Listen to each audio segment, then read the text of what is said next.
So I'm now going to introduce Stephen Green, Polestream's founder and president. Off the top of the program, we talked about some guiding principles for promoting participation.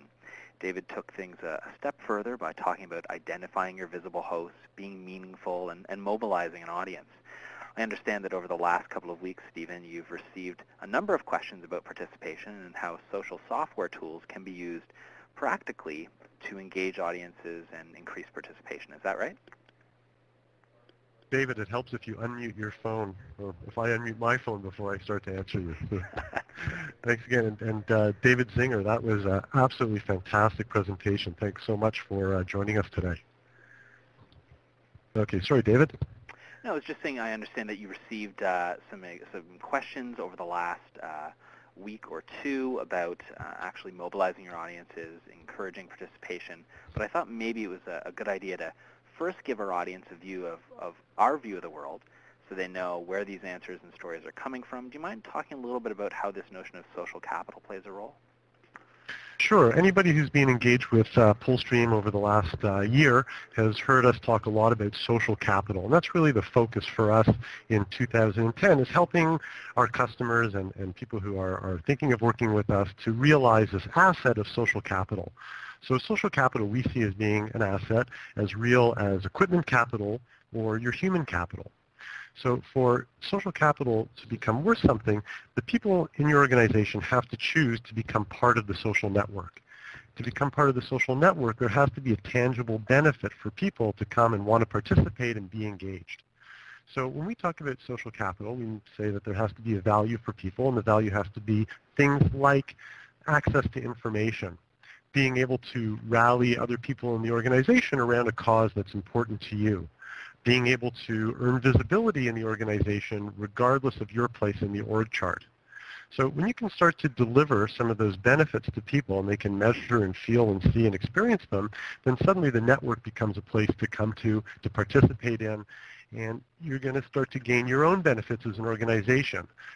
One of the key benefits is you're going to start to notice an opportunity to increase retention and acquisition of employees, which going forward is going to be a huge, huge issue facing every company in North America. So there's a three-pronged approach that we look at in how you build social capital within your organization. The first one on the slide is connection.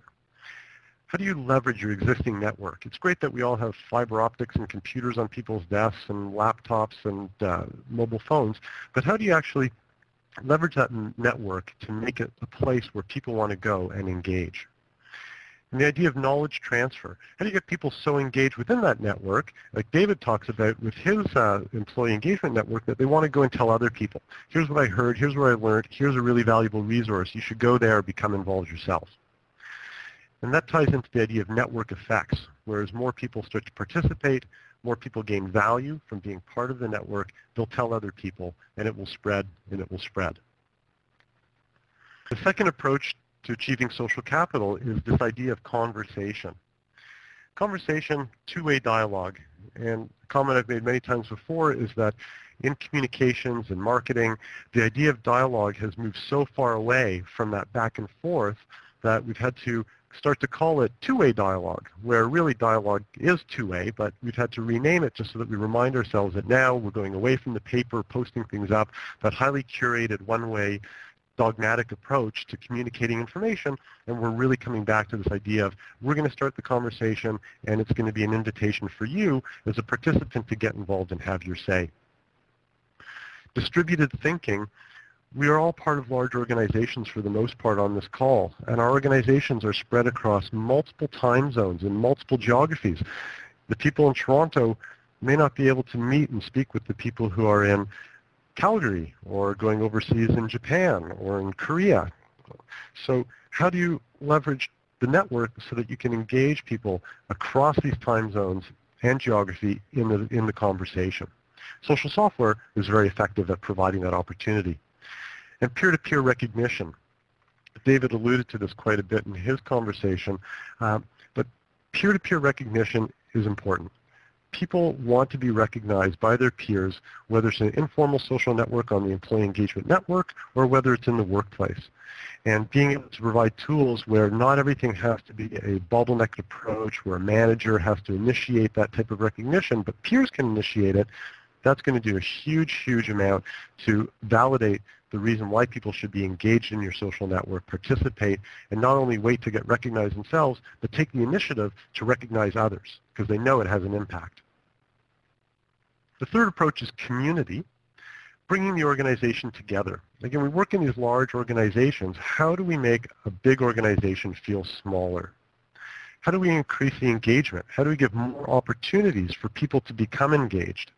And engagement doesn't always mean that you're the primary speaker, the primary poster. With social media, the great thing is that being engaged can be reading the comments of other people and then being able to click through and find out who that person is.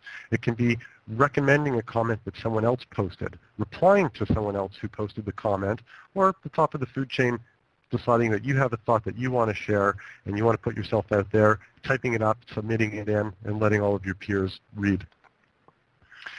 Those lead through to the idea of earning discretionary effort. That's the thing that we all want, and there's a lot of information that's written by Towers Watson about discretionary effort, getting people to come and wanting to do a little bit more.